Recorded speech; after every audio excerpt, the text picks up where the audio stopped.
بعض عاشقان اہل بیت و صحابہ کرام محرم میں امام حسین رضی اللہ عنہ کے نام پر شربت پلاتے ہیں، کھانا کھلاتے ہیں۔ ایسا کرنا کیسا ہے؟ میں امام اہل سنت امام احمد رضا خان رحمۃ اللہ تعالی علیہ کا ارشاد آپ کو بتاتا ہوں۔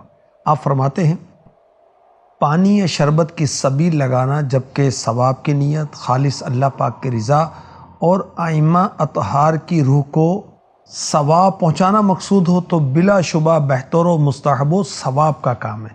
حدیث پاک میں ہے، رسول اللہ صلی اللہ علیہ وسلم فرماتے ہیں، جب تیرے گناہ زیادہ ہو جائیں تو پانی پر پانی پلا، گناہ جھڑ جائیں گے جیسے آندھی میں پیڑ کے پتے یعنی درخت کے پتے۔ اسی طرح کھانا کھلانا، لنگر بانٹنا بھی مندوب و باعث اجر ہے۔ حدیث میں ہے، رسول اللہ صلی اللہ علیہ وسلم فرماتے ہیں، اللہ پاک اپنے ان بندوں سے جو لوگوں کو کھانا کھلاتے ہیں فرشتوں کے ساتھ مباحات فرماتا ہے، فخر فرماتا ہے کہ دیکھو یہ کیسا اچھا کام کر رہے ہیں۔